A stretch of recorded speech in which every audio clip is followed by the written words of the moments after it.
spice lady, we still have 30 more days of summer left. Amen. So, but I did see the pumpkin spices are making a move, and that means school is ready to start. And this is a great opportunity that we get all of you to come hear about some great things that are taking place. But before we go any further, I'd like to introduce our National Junior Honor Society President, Olivia Nordstrom, and she's going to open us in prayer. So if I can keep welcome back.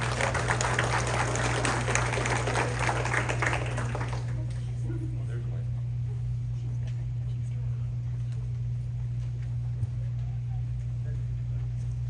Hello, I'm Olivia Nordstrom, the president of our National Junior Honor Society chapter. And so let's bow our heads and close our eyes. Dear Father, thank you for gathering us all here once again for another amazing school year. Help us all to just do our best and have a wonderful year and have fun with our friends and just everything great. In your name we pray. Amen. Amen. Awesome job. Back. All right, so today you're going to have the opportunity to hear from all of our junior high teachers, and you're going to get the opportunity to hear it in front of your students. So when the kids come up and say, oh no, they never said, no, we were sitting together. Remember that? When we were in the NPR room, the Hall of Heroes, and our teachers told us that this was due, or you could retake a test or whatever, you had to turn your assignments in.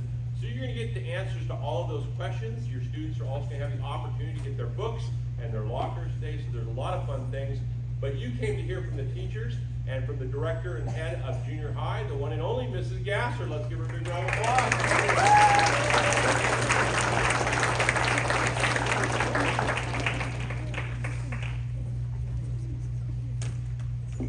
All right, good morning and welcome. I'm going to do the thing that they do at church. Can we all scoot to the middle so people coming in can find seats? Can everyone scoot to the middle? Yeah, cool, perfect. Thank you. We can just condense so those that are coming in can find some seats. Thank you. So exciting to see all these faces. I love it. Thank you.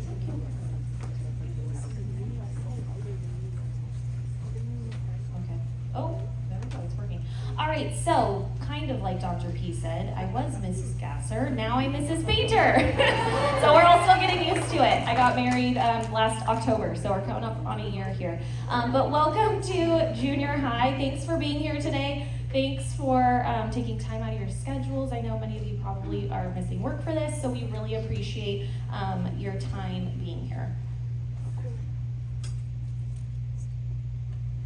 Okay, so like I said, am the junior high director. I've been junior high director for the past 3 years. This will be year 4. I also am the social studies teacher. This will be my 2nd year teaching social studies. And then I also am the National Junior Honor Society advisor. So I wear a lot of hats on this campus. I live, breathe GCS. So I am here for you. I am here for your students as their #1 fan and advocate on this campus. As you can kind of see, I'm going into my 8th year of teaching. So I started here first in the Learning Center, and then I taught 3 years in kindergarten. And then Dr. P came to me and he said, how much do you like teaching kindergarten? I said, I love it. Why? He said, you're moving to junior high. So I've been there ever since. But this year is actually a really special year for me because my very first kindergarten class is now entering into 6th grade. Yeah, so it's kind of come full circle. It's really cool to see all their faces and how much they've grown. And then I was also the director of Camp Oasis for the past 4-ish summers as well. And fun fact, I attended Grace Christian School from kindergarten to 5th grade. At the time, the junior high did not exist, or else I probably would have gone through that as well. So I have been here for quite a long time. And there's a picture of my husband. His name's Tyler. He's great. I love him. Okay, next. Okay, so our goals on the GCS campus is to make sure that your kids leave here academically prepared, spiritually equipped, and responsible citizens. So in all things that we do in GCS, we continue to go back to, we call these our ESLers, and these goals, and to make sure that this is how our students are going to be graduating and leaving, so that they are prepared academically, spiritually, and that they can thrive after GCS. Thanks, Case. Up next. Okay, so my role as director, as you guys came in, you all got a copy of the hopefully junior high handbook. If you did not, we have extra copies up here at the front. So this is all things that you need to know about junior high. So please take some time to read through the junior high handbook. There is somewhat of a contract-ish page that was inside of the handbook. So that can be signed, and then I will have that due once we come back from Labor Day, just to give you guys time to read through that. I'll make sure you kids have that due date on the calendar as well. So we will also be going through the junior high handbook with all the students over the first 6 days of school. So during 7th period, your students will be in here and doing what we call junior high rally. And so that just means we take a different topic, such as dress code, behavior, technology, etc., and we play a little fun game to get them a little intrigued, and then we talk business about our rules and expectations for the junior high program. So what that also means is your students will not be in PE for the first 6 days of school. So they do not have to wear PE clothes until September 11th when we come back to school for that first full week. So they can just dress in regular street clothes until September 11th. Yeah.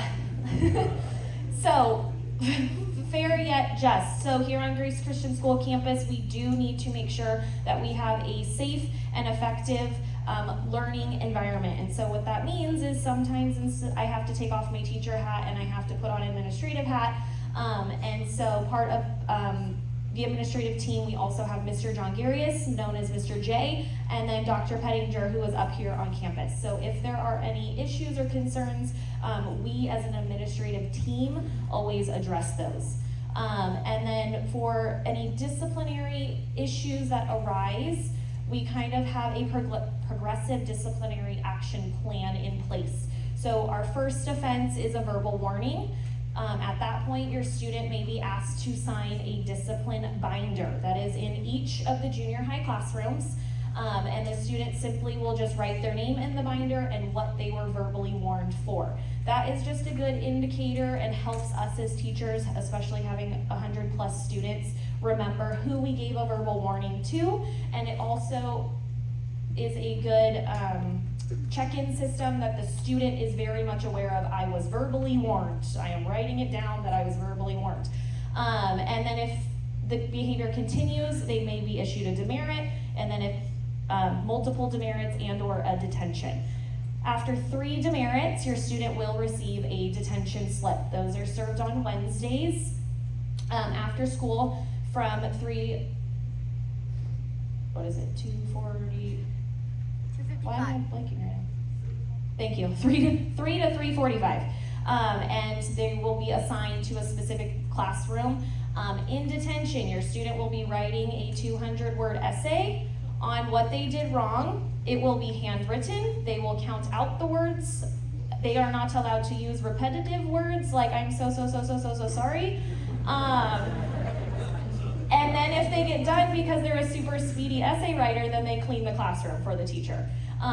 So we don't just have study hall for detention. We want there to be some learning involved. We will also put a Bible next to them and have them maybe look up some verses and how we can correct the behavior for next time. So, discipline. Okay, we're a team. I want to work with you. I want lines of communication to be open. I want us to give each other the benefit of the doubt. So if there is anything that you need, we're here to address those needs and work with you. I do ask, however, if there is something going on with a classroom teacher, try to work it out with them first, and then if it's still not coming to an agreement or there's still questions or concerns, please come to me and I will help address them. We can always set up a meeting to kind of work through those, but I ask that you go to them first and give them a chance to explain what has happened in their classroom or what was the circumstance was, and then I can get involved after that.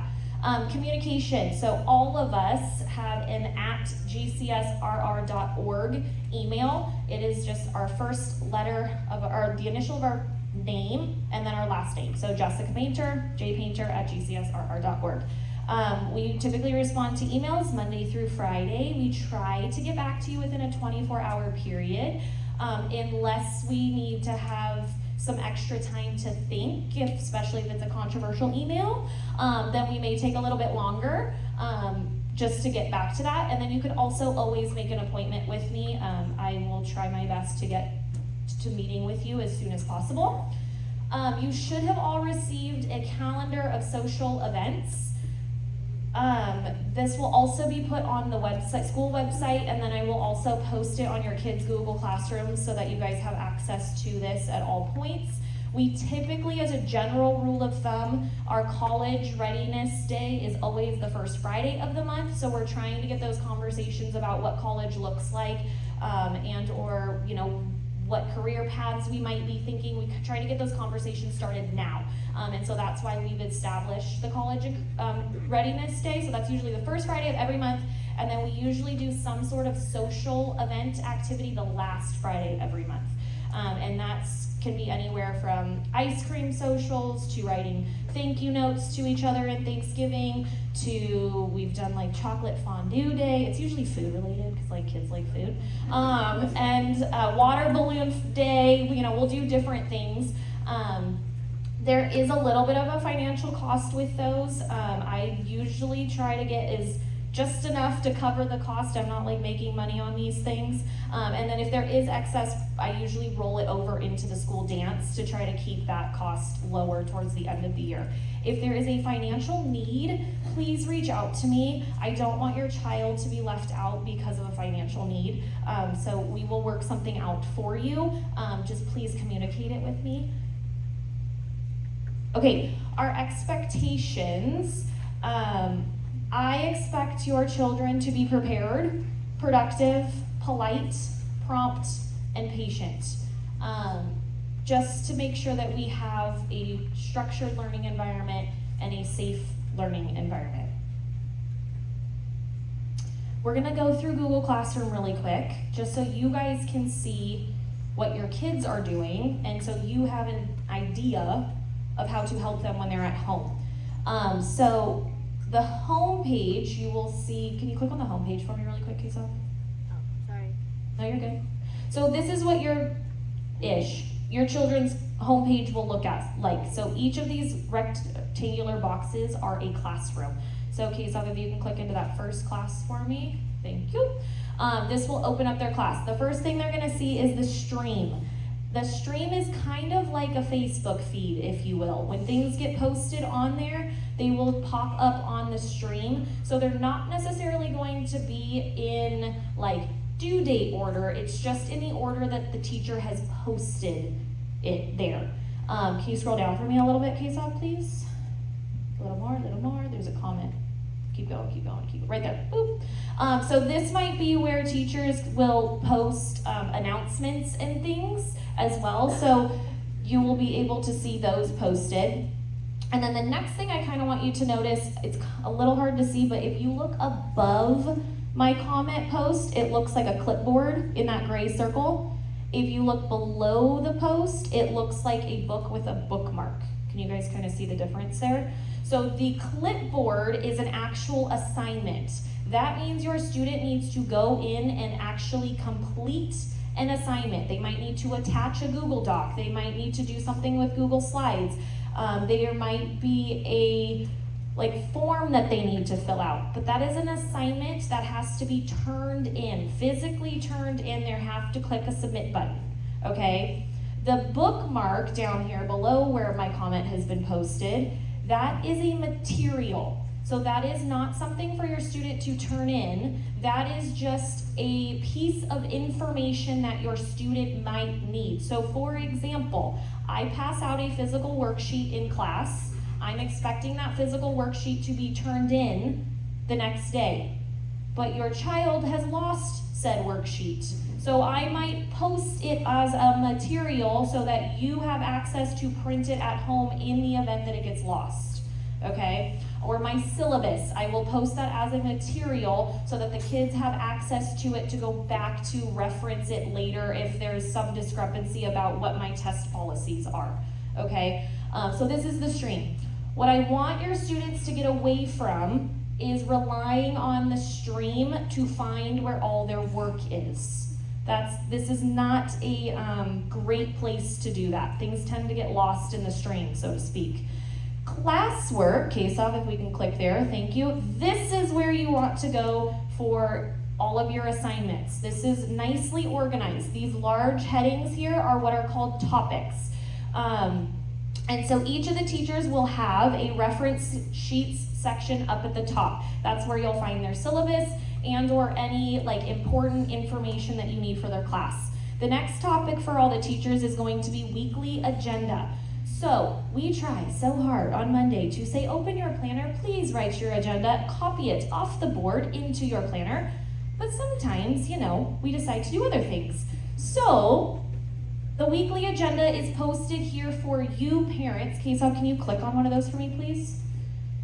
And it will tell you Monday, Tuesday, Wednesday, Thursday, Friday for that week, what we did in class and what is due, okay? So you can help your student work on the skill of filling in their planner if it didn't get done in class. Or you can double check that your kid really doesn't have any homework, okay? To help them be a little bit more responsible.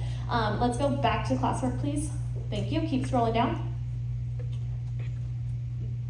I think you're in the weekly agenda category, bud. Just click classwork again up at the top. There you go, fabulous. And then if you keep going down, then you will see things are listed a little further by chapter. So everything that you need, if we're in chapter 1, everything that you need will be located under chapter 1. Okay, so all of our classrooms are gonna be set up in a same manner to kind of help you with that. Any other comments we need on Google Classroom that I missed? We're good. Okay, moving on. Back to the regular schedule program. Joe, you're gonna set your classroom up like that, right? Okay. This wasn't just for the parents. All right. So, taking off the director hat and switching to social studies, my 6th graders are gonna be learning ancient civilizations. 7th grade is doing medieval and early modern times. And then 8th grade, we're doing the United States history, U.S. history. Okay, so grading, I'm gonna try to get through this quickly so we can get to the other teachers. But 30% is gonna be assignments, 5% is participation. So for example, as the kids are reading through the textbook, I'm sitting there checking their names off of a roster that they have read and participated and are asking questions, or they're making comments and participating in conversation. So that's where their participation grade comes from. If they are not participating, then you will see their grade being lowered. And I give them ample opportunity, like, has anyone not read yet today, right? To try to help that. And I understand that some don't like to read out loud. So again, asking a question or answering a question, I consider participation as well. Projects 30% and then tests 35%. I allow anyone to retake a test if the grade is lower than a 70. It is their responsibility to come to me and say, I need to retest. We pencil in an appointment for them to come and retest. Typically it's at lunch or before or after school. They just bring in their Chromebook, I reset their test, and they sit down in front of me and we'll retest. And then I average the 2 scores. If even the average is below a 70, then I will have them do maybe some extra supplemental stuff to help get them to at least a passing grade. Absences, this is general school policy. For every day that you are absent, you have 2 days to make up your work. If you are on a vacation, we value family time here. So just talk to us, we can work with you, right? If there's a medical need, talk to us, we can work with you. We're never unreasonable, just communicate.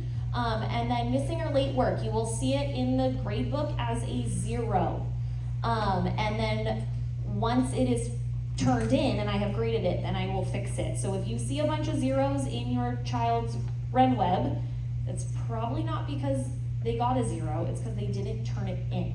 And then we do deduct points for late work. So getting your work turned in on time is essential. Okay, this is 8th grade parents only. 8th grade parents only. March 16th through the 21st is our Washington, D.C. and New York City field trip. There will be a virtual information meeting on September 14th at 7 p.m. We will send out a Zoom link so you can just attend that meeting in the comfort of your home. And we will go through all the details and costs of that trip.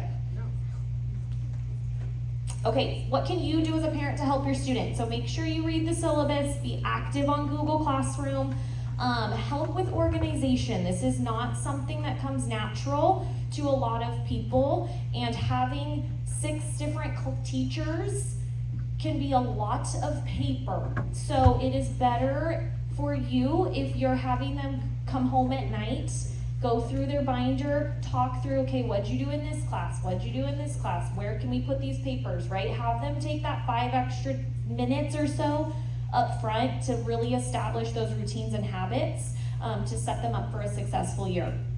And then attendance. Attendance is so important. We move through curriculum quickly. And so missing school often can really be detrimental on not only your children's grades, but it takes a toll on their mental health when they're trying to catch up and they feel so overwhelmed and drowning in work. So being at school is so important, and being on time to school is so important. Junior high starts at 8:20. So it's 5 minutes before elementary. We try to clear them off the playground just so there's not so much chaos going on. So please make sure they are here ready to start the day at 8:20. And then checking facts. So you will hear this used interchangeably as RenWeb and facts. It is the same thing. It's our student information system. This is where your children's grades will be posted. You can check your financials as a parent. You can email teachers. You can also see, aside from Google Classroom where we posted lesson plans, we can also post lesson plans there as well. We've recently kind of migrated it all to Google Classroom just so it's one less place for you guys all to have to be going. But lesson plans will be there too. So, and your student will have a RenWeb account, and then you will have your own RenWeb account, so that way they don't see all the financial things that are going on as well, okay? All right, last thing, and then I'll get off the stage. National Junior Honor Society, NJHS. So we have students in the back here that are in their NJHS shirts. These are our leaders on our campus. It's an establishment and an organization that recognizes outstanding middle school and also high school students. So this is something that can translate into high school. It's an amazing leadership opportunity. It's awesome to see these kids grow. And some kids that are kind of a little bit more shy in the beginning and then they break out of their shells. But this is just basically like an extra club that we have on campus. And so in order to qualify, you have to have a 3.5 GPA. And we expect excellent citizenship. So these kids are held to a higher behavior standard on our campus. And then we have service projects that we do, like our Thanksgiving food drive. We've made blankets for dog shelters. They've done beach cleanups. So they are required to have 10 hours of community service per quarter as well to stay in good standing. And then it also, is good moving forward into resume type things and building those leadership skills. So our 6th grade students and or 7th, 8th new students will be able to apply after the first quarter. So we have to make sure that your grades reach that 3.5 GPA, and then we'll send out a letter that you have qualified, and that if it's something you want to do and want to join, then you'll be able to fill out an application after that. Okay, I threw a lot of information at you. Do we have any questions as far as director and or social studies things go? NJHS? Yes. 2 questions. Yes. You said that the 6th graders have to go first quarter for the NJHS. So the 6th grade, so we wait until we see 6th quarter 1 report card for the 6th graders and or any new 7th graders and or any 7th graders that maybe didn't apply last year and want to apply this year. So we check their grades at quarter 1. and then after that, they can apply, because they have to meet the GPA requirement. And the second question, you went by real fast, but Sorry. there was a productive section that had a line to no homework. Oh, What does that mean? yes. So, I do not assign homework. Case I was going back to it. I don't assign homework. My homework in my class is whatever you don't get done in class. Thank you. Good point. So, I will not be giving you, hey, here is this assignment, and no class time is given, right? So I always allot class time. And my general rule of thumb is, if we are on task and working, and by the end of class, the majority of you still have not finished, I will give you another day in class. But if we are off task, and the majority of you are not done working, then we have not been responsible with time where I'm moving on, right? So that's kind of the way I roll as far as work goes, because I want kids to be responsible and managing their time. Yeah, good questions. Yes? For NJHS, for volunteering, are your hours included in outside? Yeah, so it can be off campus or on campus, and I try to create opportunities for on campus as much as I possibly can. Yeah, definitely. All right, with that being said, I'm going to go ahead and turn it over to Mrs. Miller so we can keep moving.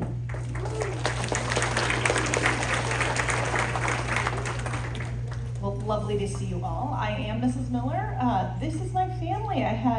We had 2 weddings in 2021. So those are my 2 oldest daughters, and then if you look closely, I have a son who's attending Cal State Long Beach and a daughter who's a senior at Cypress High School. So, and I'm going to be a grandma in December. All right, so a formula for you. Better reading is better, easier grades. It's all the studies support that. The more your kid reads, the easier school is for them. Okay, so all you students in here, the more you read, whether that's fiction or nonfiction, the more you read, the easier school gets. Your vocabulary builds, everything goes better. You will never have more consistent time. You could open a book and read it than in junior high. So this is your last big time to crack down and get some good reading in. So it, like I said, it builds, wait, no, don't go on. It builds better vocabulary, better test scores, makes all subjects easier, teaches empathy. Post-COVID, we are a society that doesn't have a lot of empathy. Shove more books into your children's noses and give them the space and the boredom required sometimes to get them to actually read something. Because these are skills they need. Strive at home for at least 30 minutes a day. I require them to finish at least a novel a quarter on their own, and then we usually read a novel per quarter in class. For my own children, I required a novel a month. So I don't require that of them, but they need to be reading. In our class, of course, we are doing reading, we're doing writing, we're doing either vocabulary or spelling, depending on their grade, and we're doing class participation. So tests and quizzes are 45% of my class. Oops, those don't add up. No, they do. No, we're good. Sorry, my math is no bueno, so I don't teach math. Okay, so tests and quizzes are 45%. Classwork is, that would be test, quizzes, and essays. Wow. Classwork is 45% and participation is 10%. 6th grade, we add in AR. So 6th grade is the last year, as long as I'm a teacher here, that you have to do AR. The AR is, we'll AR test as in previous grades shortly after school starts, and it will be based on how well your child does on that test, and then if, also based on how much I know we're reading in class. So if your kid tests really low, I know they're going to be reading a novel in my class, so I'll bump them up to enough so that they can do the points for that novel and some more. And you know, if your kid is like some of my 6th graders last year and they're like, Mrs. Miller, I tested in at 30 points per quarter, but I really want you to set mine at 70. We can have that conversation also. All right, ways to help your student. Number 1, please encourage reading. Let them see you reading. It's kind of a lost thing in a lot of adults. They don't see that we're reading when we're scrolling on our phone. They think that we're doing TikTok too. They don't see, or Instagram or Facebook.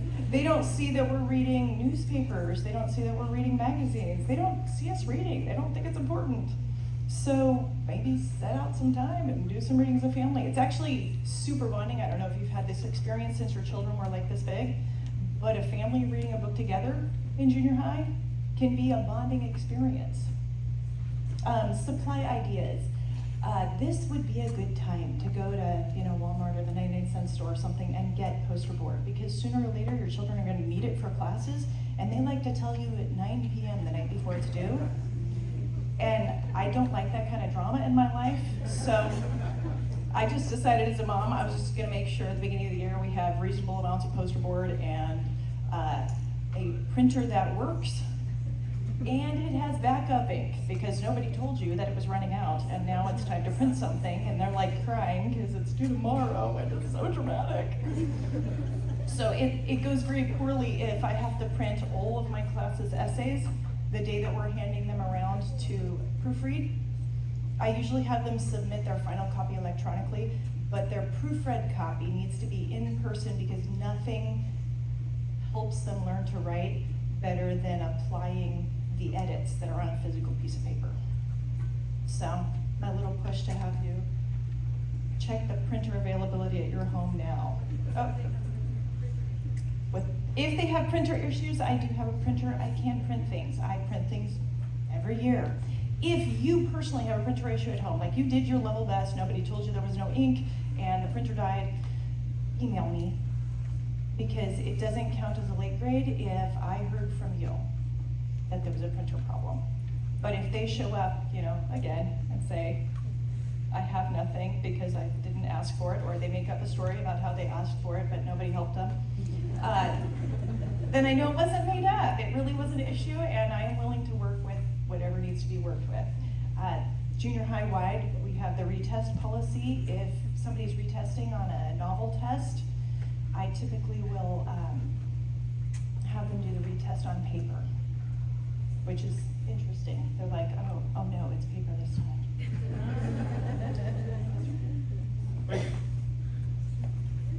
All right, I'm Mr. Casella, in case you didn't figure that out. I'm teaching the science section. I'm part of the team back here, junior high team. Let's get rolling. You ready for a show? I was in the Marines. I joined in '75 right out of high school.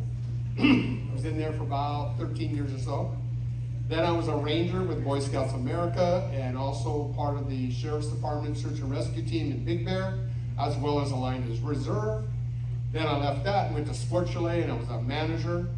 I opened up like 4 or 5 different stores. And I'm also a scuba instructor, all right?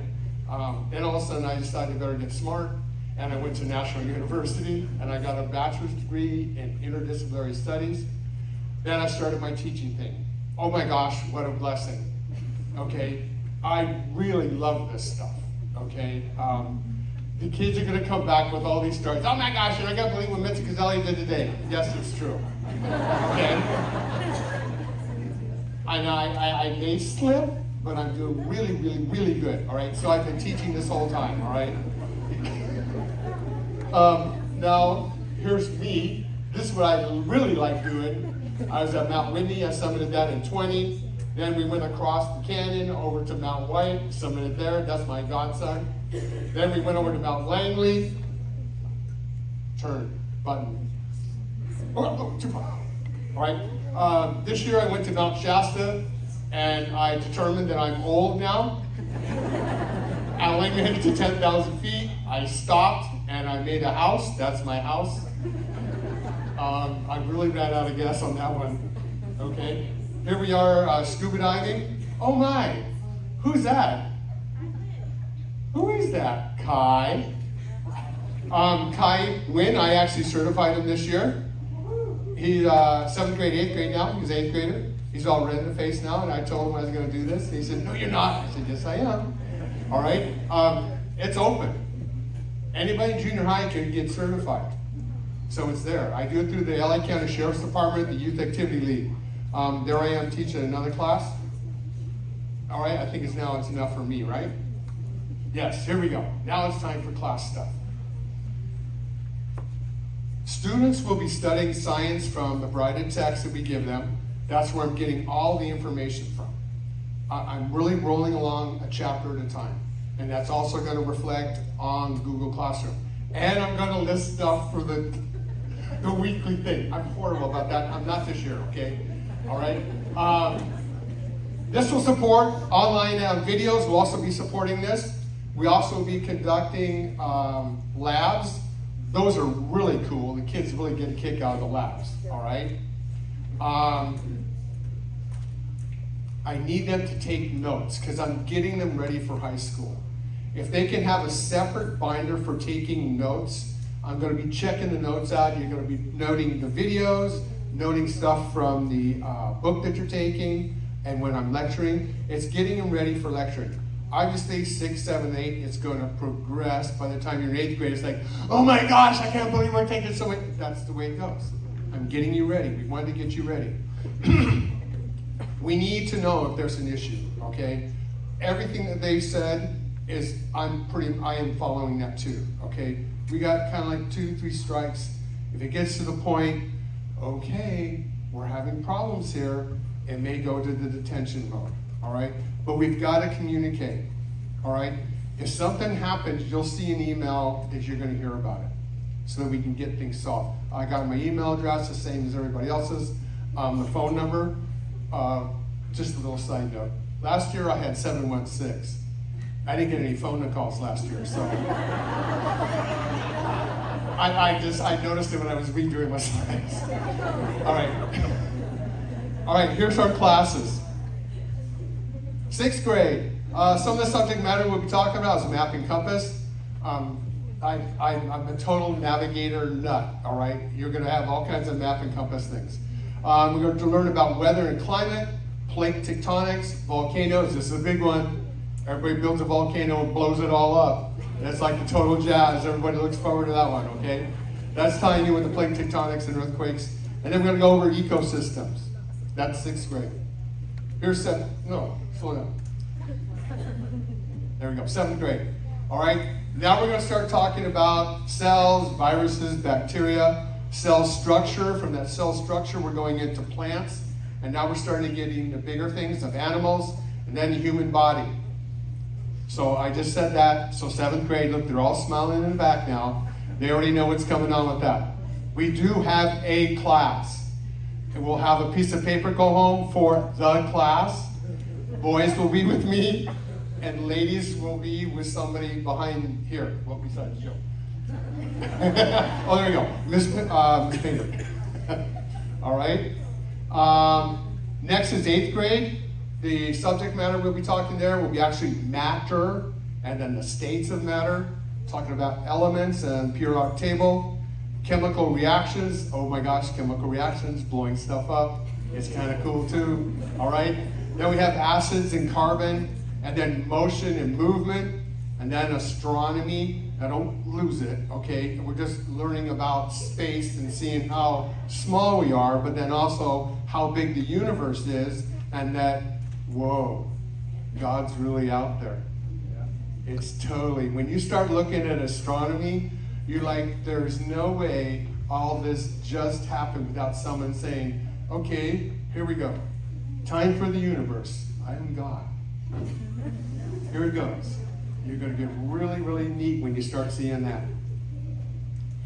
Then, come on, read my fingers. No. It's my big Hungarian fingers. All right, there we go. This is the grading system, and it's pretty much across the board. The test is 50%, quizzes are 20%, and then my notes and participation are 25%. We do have projects. They go either in a group or an individual, and I try and do one of those a quarter, okay? There'll be more information when that comes out. The kids will all know that one. Okay, here we go. Now we're going to do our field trips. First one, Rawhide Ranch. That's right around the corner. So will the 6th graders start freaking out right now? Okay, that's going to be 26, 27 October. You okay? 26, 27 October. It's down in Bonao. It's a cost of about $254. Okay, we'll make a payment plan set up for you guys to come and make payments. I do need 2 chaperones, 2 females, 2 sets, female and male, and their cost is $127. I also need drivers. Okay, so make sure that the CHP isn't looking for you, but I need drivers. Okay, myself and Miss Monty will be going down as staff for that. That's a really fun event. Okay, I know the kids like, oh my God. Once they get done, they're happy because they had a really neat experience. My coolest thing is a little person holding a a 3,000 pound horse and walking with it. And the horse is like, oh, okay, what do you want me to do? And this person's in charge. That's like the thing, they're gonna, I'm the guy. I'm walking this horse. Okay, moving along. 7. Are you messing with me, K-Soft? No. I think you are. All right, 7th grade. All right, we have a field trip again. This one's gonna be 5 and 7 April. The cost for this is around $350. We haven't sent in our paperwork to get all our actual budget down yet. Obviously, that's a little bit more expensive, but we're going across the channel, and it's through CME. It's a fantastic program. All right, again, I need 2 females and 2 males for that program. We're gonna need at least drivers to get to the boat landing and go. Myself and Miss Miller will be going on that as staff-wise.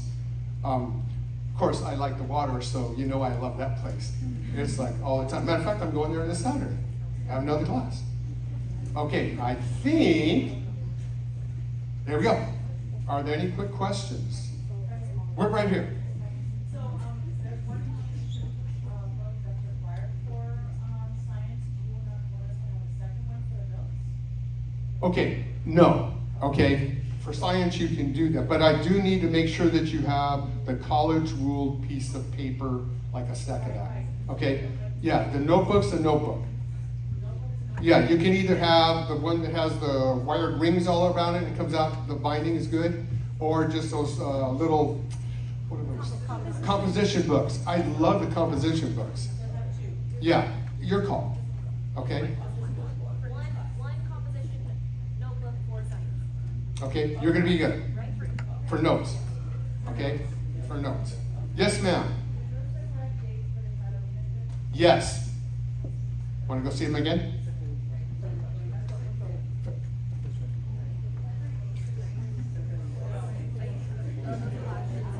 Oh, darn it, I missed the 22. I got the first one. The correct date should be on the calendar of events that I sent. Yes. I don't know who to blame that one on. Yes, sir. Okay. Case of. What do you want me to do? There. So is that 120%? No, it's not. K-Soft messed my numbers up there. I saw him like, typing it. And I cannot believe that. 2 things. My bus is a mistake. Okay.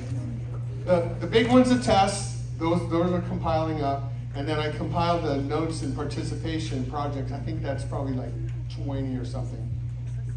It's going to be on the syllabus that the kids are going to get. And then it'll also be available on Google. All right, that was 2 for 2 now. No mas? Okay, it's time for Mrs. Madsen.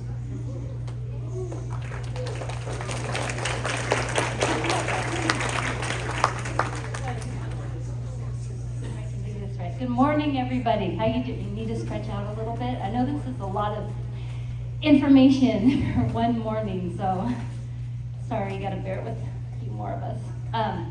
Okay, so I'm a junior high math teacher, so I'll teach 6th grade math, pre-algebra, and for the 7th graders, and then algebra for the 8th graders. Yeah, okay, so this is my 2nd year at GCS. This is my family, so I have, this is my husband Eric. We've been married for almost 16 years, and then there's my 2 girls, Harper and Hallie. They attend GCS as well. One is in 3rd grade, and the other is going into 1st grade this year, so, oh my goodness. Okay, so we're Angel fans, so we've got the Angel gear sported. So my experience, actually my education. So I went to Westmont College and I graduated with a degree in math and Spanish. And that's where I met my husband, and then we were married years later. That was a while ago. I won't tell you the years, but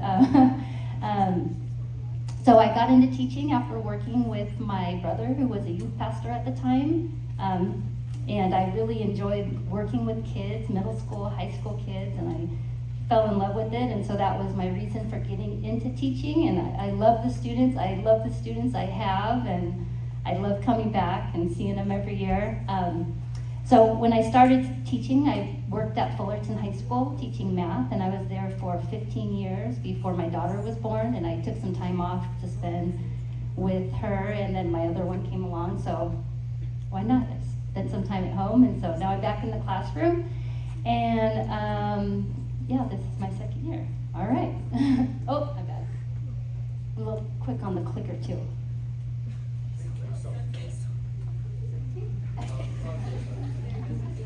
Thank you, K-Sob. Okay, so these are my goals for my students. So I know sometimes for some students, math can be daunting. For other students, you know, they find it a little bit easier. So my goals is number one, that they achieve success. So if that success is them passing, getting a C, working hard to get that C, that's where they are, that's their success. If their goal is to, you know, go beyond that, then that's what their success is. So I'm here for them. I want to make sure that they are successful. That's my number one goal. To become more well-rounded and self-sufficient learners, and to prepare them for high school and beyond. Okay, so we will, you know, there's a lot of subjects and topics in math. We will be going over a lot of things this year, so we do take notes on a regular basis, whether it be a video note or whether it be in class.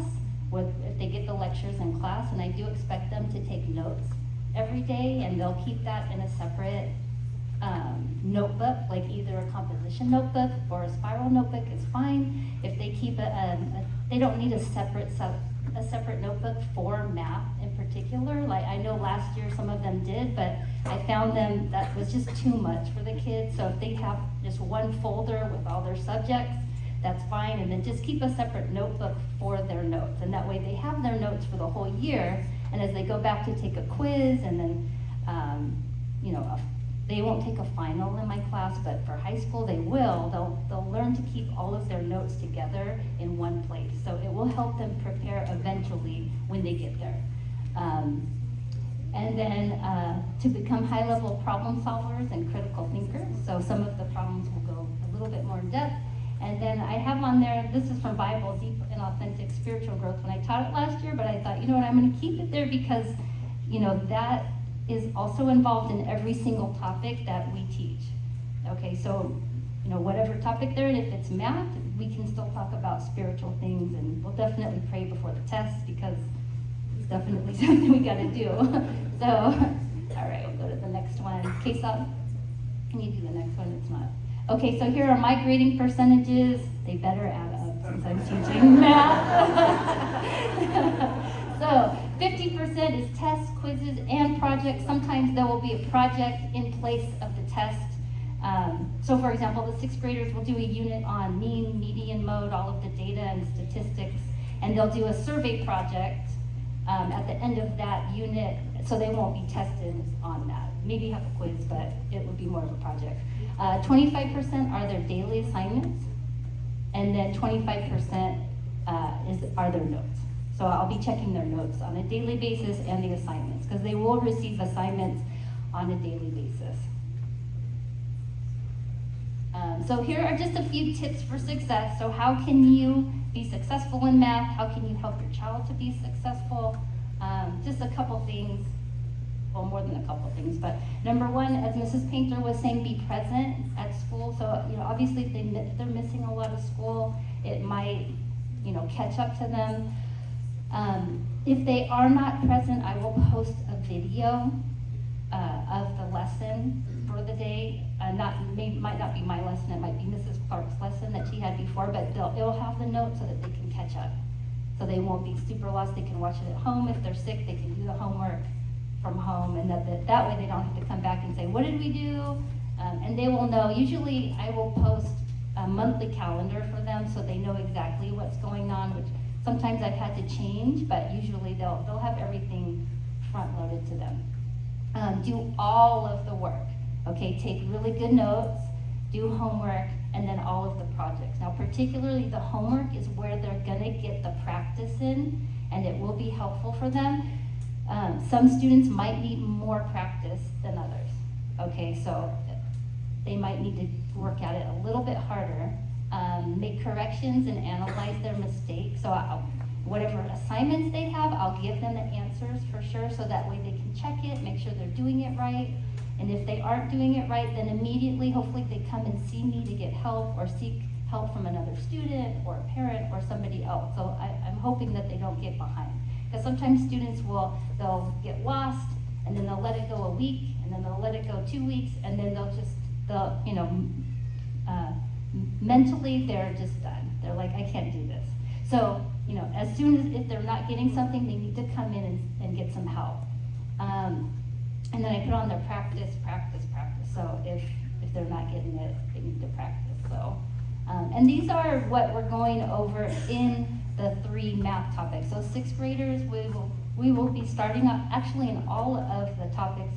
We go back and kind of review at the beginning of the year to make sure that we haven't left anything uncovered, that they know everything we're gonna do. So 6th graders, we do whole numbers, decimals, we do multiplying and dividing decimals, data and statistics, theory, fractions, positive and negatives, measurement and geometry, ratios and report. I don't know if you guys want me to go through all the details. This is included on the syllabus too. So when I give your students a syllabus the first or second day of school, all of these topics will be included in the syllabus, okay? As we get to the pre-algebra and algebra, things get a little bit more in-depth. They can be a little bit more complicated, so they might need to work on it a little bit harder, okay? Okay, are there any questions? Yes, yes, yes, yes, yes, uh-huh. For the 8th graders, yes, yes. Okay, and if you have any questions, I'll be here in my classroom. I'm in room 24. If you have questions afterwards too. So I know sometimes it's intimidating. You're like, okay, we just want to get out of here. All right, here's Mrs. Monty. Hola, hola, hola. Hello. I'm really excited for this year. This is my 3rd year at Grace, my 2nd year with junior high. I've been an educator since 1992. I'm a little old, okay, along with Joe. But anyways, I have been married, we're going on 33 years, my husband and I, this year, thank you. And my husband is not turning 22, my son is turning 22. Ew. Okay, yes, my son's turning 22 in a couple of weeks. But anyways, I want to get through this rather quickly. So I teach the Spanish, and I also teach 6th grade drama, so that is a lot of fun, and also the elective drama. There's a lot of drama. At church, I am involved in drama ministries, worship ministries, and women's ministries. I've been doing that for over 30 years. So in this course, we will combine several methods of learning and acquiring the Spanish language. No, I do not expect any student to master Spanish, because foreign language takes years and years and years. Okay, so let me back up for a second. My whole family is from Argentina. Yes, we watched the World Cup in my classroom every day last year. And so Spanish is my first language. My mother lives with us, and so that's what I speak when I go home. And that's what I do all day long. So it's kind of fun to have that full circle of being the Spanish speaker and now teaching it. It's a whole different monster, but it's real fun. All right, so I don't expect any student to master Spanish. It takes a lot of years to do that. So we'll be using familiar childhood stories to read, and books, practicing accents, verb tenses, and writing translations in my classroom. Conversations will be encouraged in my class as we work on phrases and verb conjugations each week. So there is no like book that they will be receiving in my classroom. We do use the composition sewn composition notebook. We do a lot of work in it, and that is what is required in my classroom. We use different styles like experiences, videos, games. We love to play games in my class. I use several workbooks and resources. Video, I already said that, okay. I want to have the students engaged as much as possible. So that behavior and attitude is really important to me. So that's what they do get graded for that in my classroom as well. Each student should have a standard composition notebook. I already said that, and the syllabus will be given to the kids at the beginning of the school year. The first days of school with all the details of what I'm going to specifically talk about now, but in more detail then, and then I would ask that you guys please sign it, that you read it, and return that acknowledgement page. Okay, so, oh, I got it. Okay.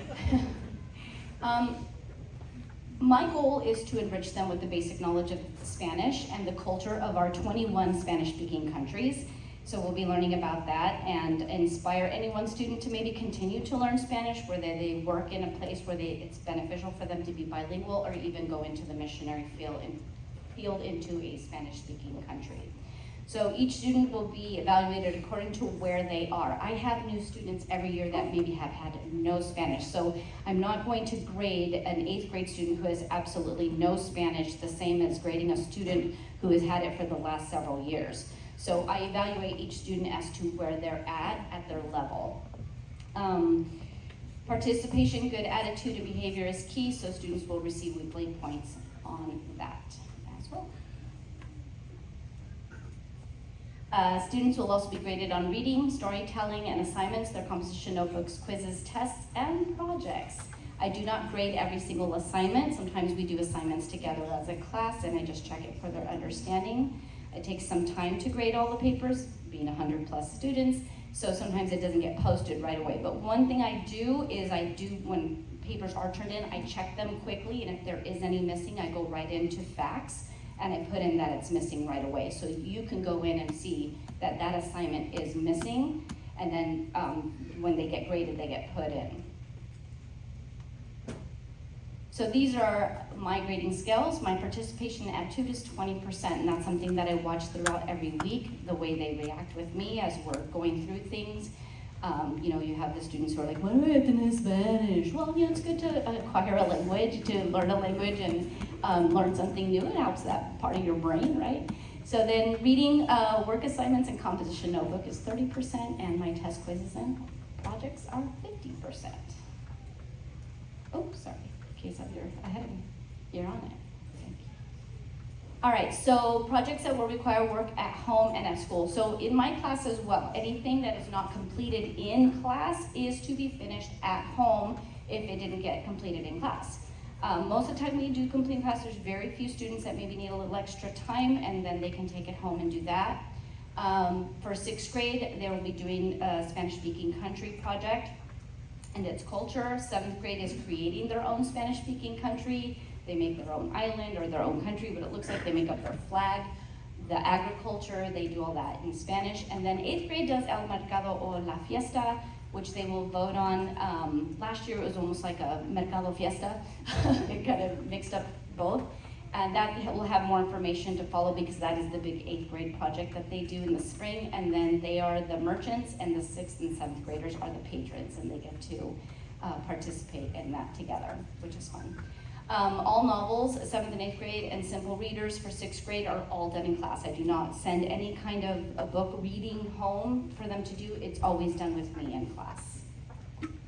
Okay, so students are to be responsible by being prepared with all the necessary supplies that are on the supply list. I do use a little bit of everything on there.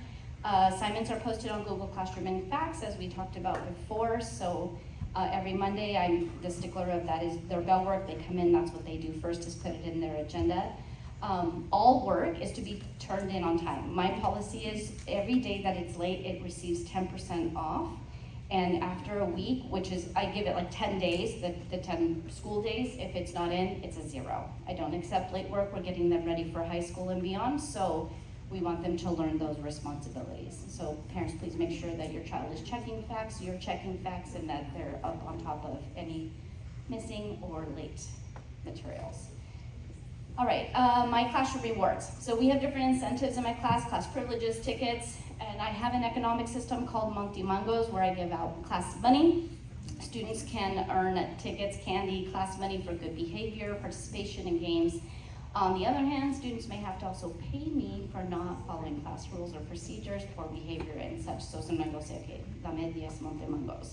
They have to go to the restroom, or so it's an exchange that way. Sometimes, not always. This system will help them with money management in terms in Spanish. Montimangos are especially used for the spring mercado. So as they earn that, the more money they earn, the better their shopping experience. And also for the merchants, they need to have money to be able to exchange change back, and they also have to rent space, and there's a whole merchant thing behind it. So Montimangos are very important in my classroom. All right. Muchas gracias. Okay. All right. Any questions regarding Español? No? No? Bueno. All right, so I have the privilege to introduce our newest junior high teacher, Mr. Montoya. All right, I didn't tell anybody this, but, oh, okay. Okay. All right. I get to preach to you guys for like 2 hours now. So, in my dream, since my pastor doesn't let me preach. I do want to share a scripture with you, though, to kind of give you my perspective over the Bible class that all of you students, 6th, 7th, and 8th graders will be doing. It's out of the book of Acts, chapter 22. And if you are familiar with the story, there's a guy named Saul. He is a privileged man. He is of the Jewish heritage, but he's also a learned man, so he's very educated. And he's also a Roman citizen, so he does really, you know how people throw around the word privilege nowadays. He really was privileged because he was a Roman citizen. And his goal in life at that time, or his mission, was to persecute Christians. In fact, the Bible records him holding the cloaks or the garments of those who were stoning Christians at the time.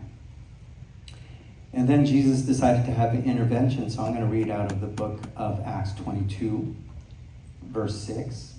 And Paul saying this, he said, "About noon, as I came near Damascus, suddenly a bright light from heaven flashed around me. I fell to the ground and heard a voice say to me, 'Saul, Saul, why do you persecute me?'" I don't think Jesus said it like that. I think he's like, "Saul, why do you persecute me?" And verse 8, Paul says, "Who are you, Lord?" I asked. "I am Jesus of Nazareth, whom you are persecuting," he replied.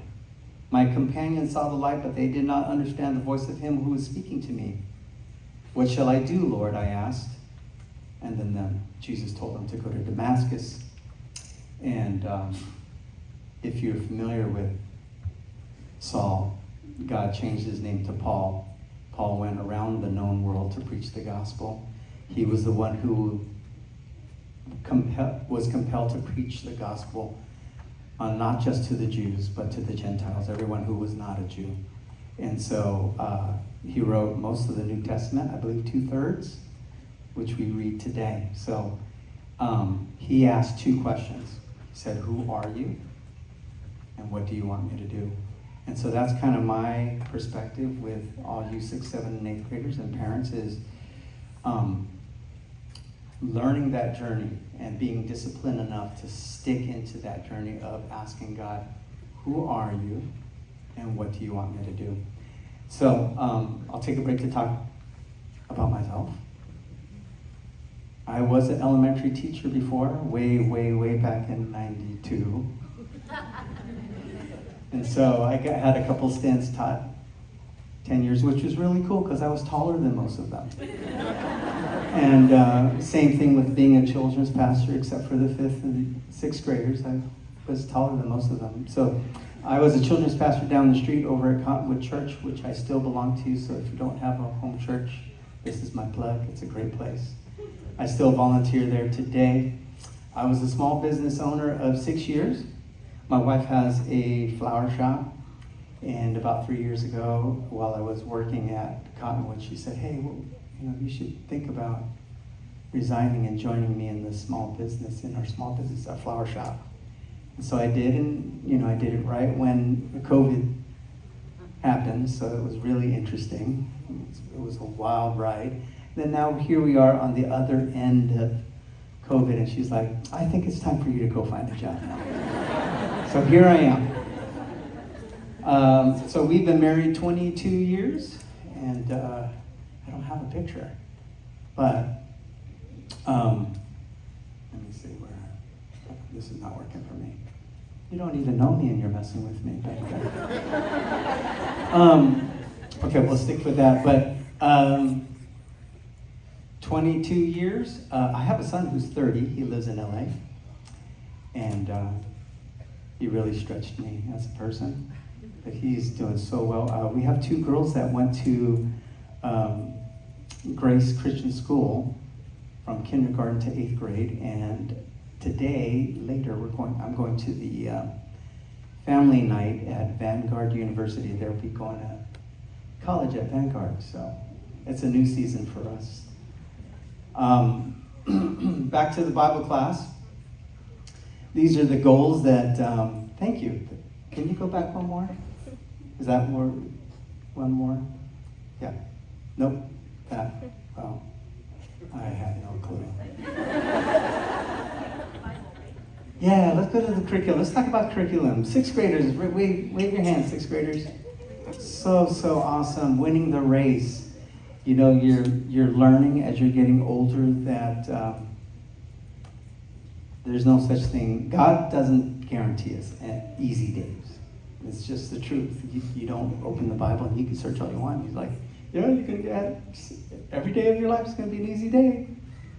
No, we all have obstacles, disappointments, and even tragedies that happen in our lives. So I'm really excited about this curriculum. We're going to get into God's Word, read about what God's people did when they trusted God, when they had challenges. When even if their lives were on the line, they were just like, God, we trust you. And we're going to see those victories that they had, and we're going to learn how to apply them in our lives. Grade 7. This is also exciting. 7th graders, wave your hands. Okay, we're gonna study Proverbs this year. We may not stay totally in. I went through the curriculum. We're not always in Proverbs, but it is the basis of what we're learning. And I have a friend who said, his saying is, a proverb a day keeps the devil away. And that wisdom, you guys are being bombarded every single day. Every day that you open, well, this is not my phone. Every day you open your phone. It's wisdom, but it's not God's wisdom. It's the world's wisdom.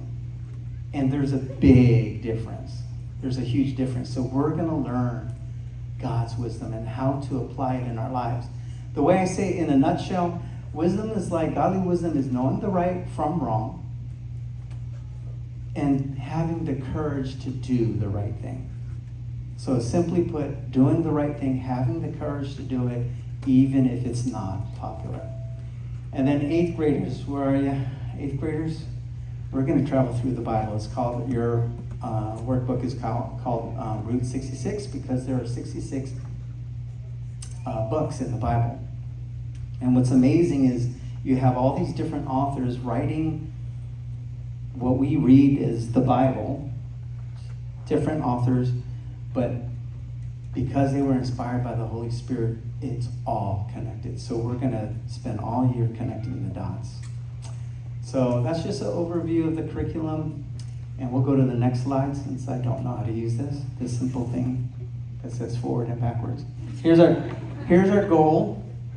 I know it sounds so simple, but sometimes the simplest things in our spiritual lives are the hardest things to do.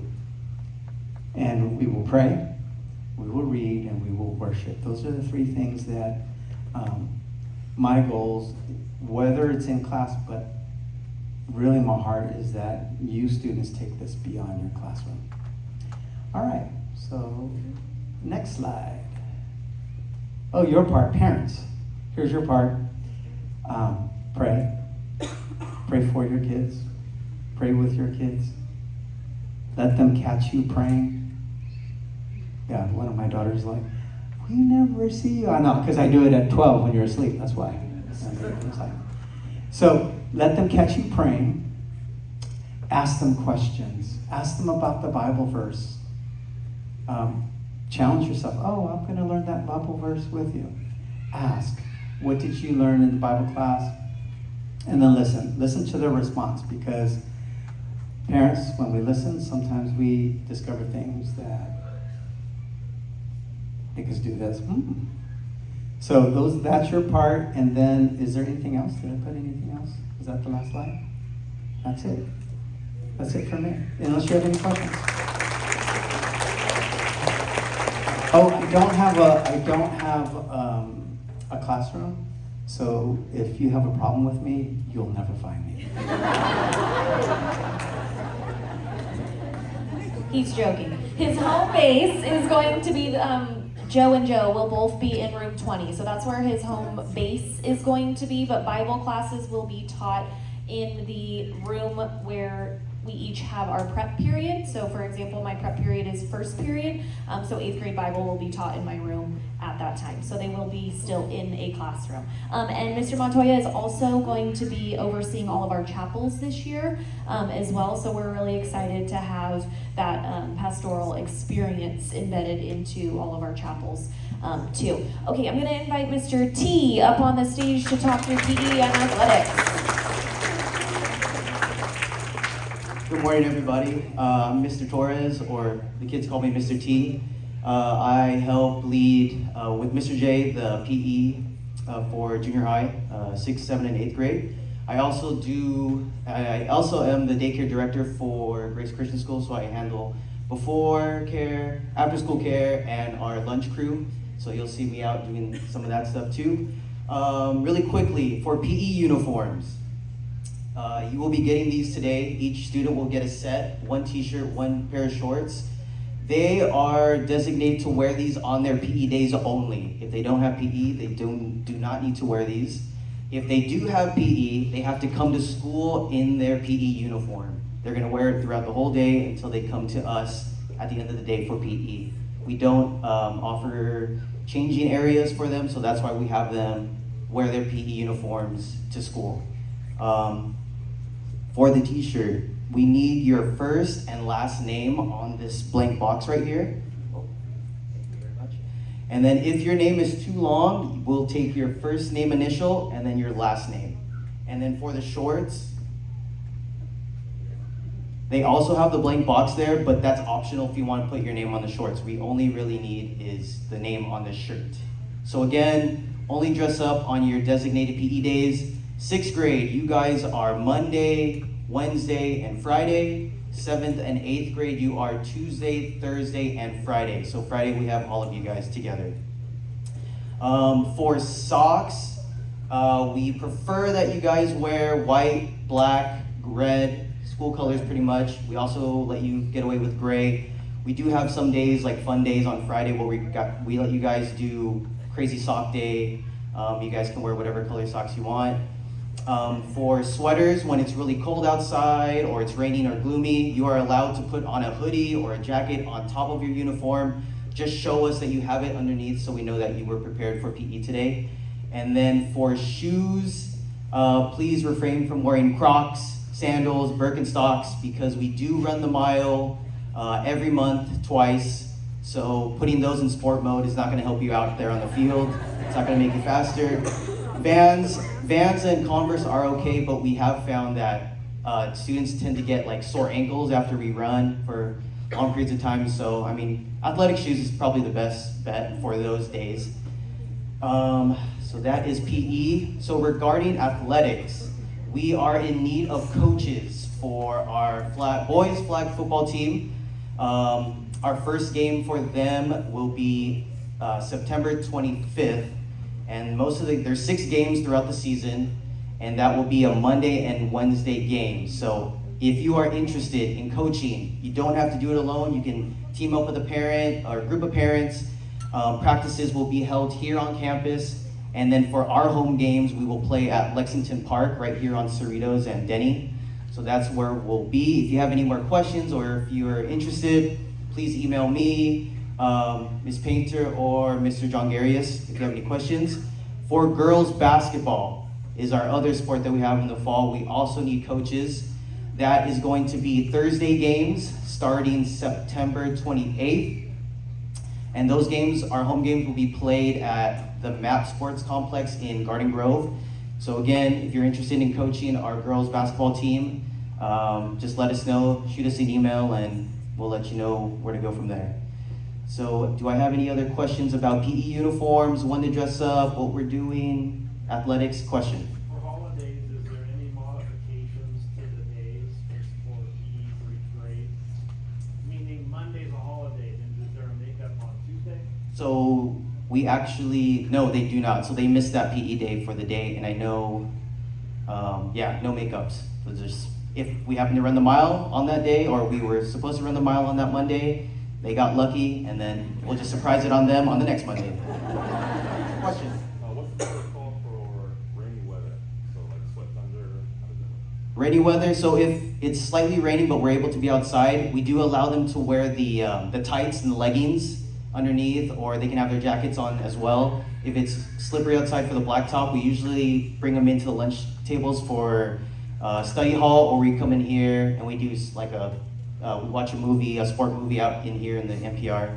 But for what they can wear, jackets are okay. They can even wear sweats. We've allowed sweats to go over the shorts. They just need to show that they were prepared with their PE shorts underneath. Question? Preferably, that would be it, like just to make it more organized out there. But if all they have is a neon pink jacket and it's super cold outside, that's fine with us. Yeah. Question? Yeah, if the day falls on a spirit day, if their PE days falls on a spirit day, what's the protocol? So if it's a spirit day and what they're wearing is not heavy and restrictive, we'll let them wear it. But if it's like a full-on onesie going on and we're running the mile, we'll ask them to have their uniform underneath so they can take off their onesie or whatever spirit outfit they have. But if it's like surf or beach day and they have board shorts on, they have appropriate shoes, we'll let them run in their board shorts. And same with picture day or character trait chapels. They can just have their clothes, their nice clothes that they're wearing right there or that day, and then we may excuse them if we're doing something like running the mile, or they can just wear whatever they came to school that day. Question? Do we always have to wear white socks, or can we, I'm sorry, what is it? Oh yeah, just on PE days, yeah. If you're not having PE and you're dressing your regular school clothes or whatever you came to school that day, whatever color is fine, not part of the dress code. Yes? How is the grade determined? So we go based off of participation and preparedness. So if they come to PE and they're missing their shirt or they're missing their shorts, or they're missing like their appropriate shoes, then we'll make a note of that, like, okay, they came unprepared. And then if they come again, same thing, they don't wear their shirt and they just throw their hoodie on, unprepared, and then we'll take that into consideration for their grade. Participation, if they all of a sudden found that they have an ankle injury right before they found out we were running the mile that day, we take that into consideration for their character. If they, oh man, it's so hot outside, I'm fainting and it's like 62 degrees outside, it's like, okay. So just participation, trying to work as a team together. We do baseball, we do football, we play soccer, so just working together with your classmates, learning a new sport is what we're looking for. Yes?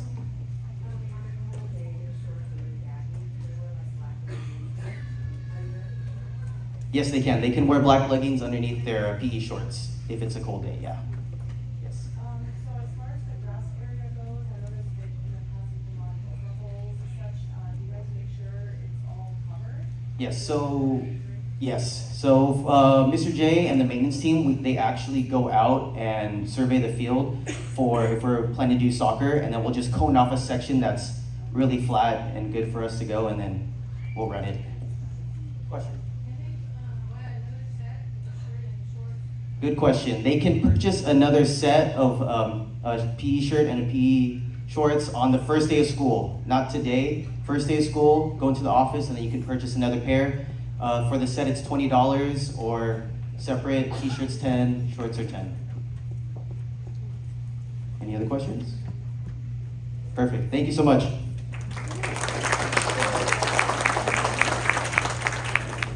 Okay, so sorry. 2 quick things and then we're really done. I just wanted to touch on our reward system in junior high. We do give tickets out for positive behavior, all the teachers do, and then those get thrown in a jar. And then at chapel, we raffle off prizes every week. So we raffle off at least 6, if not more, and those are usually coupons. And I always get student feedback on those, on what they want those coupons to be.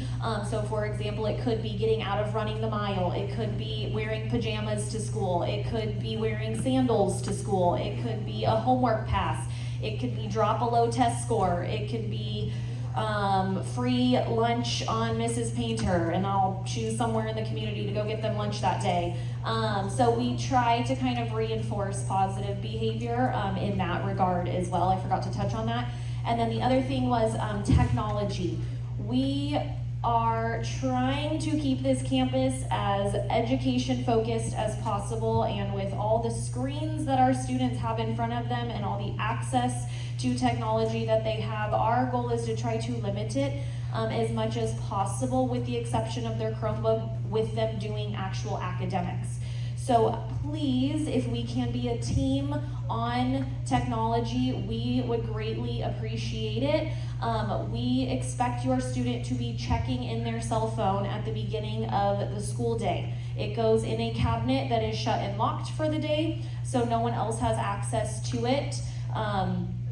And so that we can focus on our school work and not be on Instagram and TikTok and the internet and all the things that those phones have access to. If you need to get a hold of your child in the middle of the school day, please call the office. If they need to get a hold of you, all they have to do is just quickly ask, hey, Mrs. Painter, can I text my mom really quick, blah, blah, blah. Yeah, sure. I'll let them go get it out of the cabinet. They can handle what they need to handle and put it back in the cabinet. So we expect them to check their phone in. So if the phone is not checked in and we see it, we just take it. And then it will be in my possession for the day, or it will be up in the office for you to come get at the end of the day. Students get their Chromebooks during first period. They have it with them throughout the whole day. They are required to be responsible with their Chromebook and make sure it doesn't get damaged.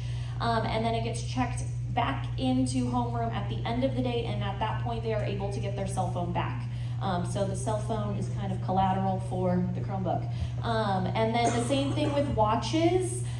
We know that a lot of students have Apple Watches. That's totally fine, but if you can help encourage them to put them in airplane mode so they're not getting text messages and Snapchats and all the things coming through on their watch, that would be great.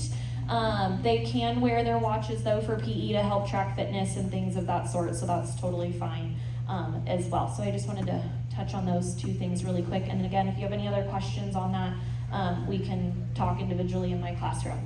If you did not get a junior high handbook because you came in late, I'm gonna leave this basket just up here at the front on the stage. Please feel free to come grab one. There are way too many donuts, so please help me eat those. So at this point, I'm gonna dismiss my NJHS students to please go to where you're going to be for orientation. You guys can go ahead and exit, thank you. And then my students, once my NJHS kids have exited the building, if you wanna take a stop by the donut table and then go out. Sure, yeah, thank you. Okay, my junior high students, please donuts. And then you're going to head out to room 11 to start to get your schedule. Parents, we are going to have PST talk to you about all those opportunities. So I'm going to ask you guys to hang out in here for just a few more minutes.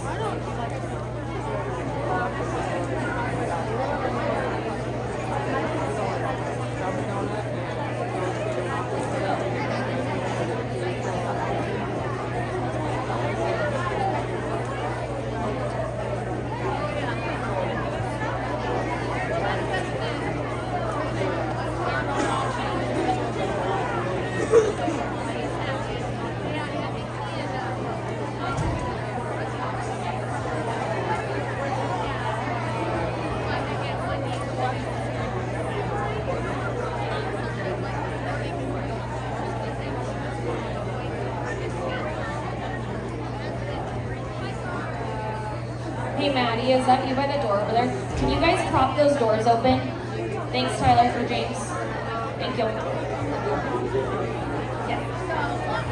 Yeah, parents, we're gonna hang for a second. PST is gonna talk to you, and then I'll let you go trickle out and find your kids. We're gonna let them get started. Independence, it's super important. Here we go. Thanks.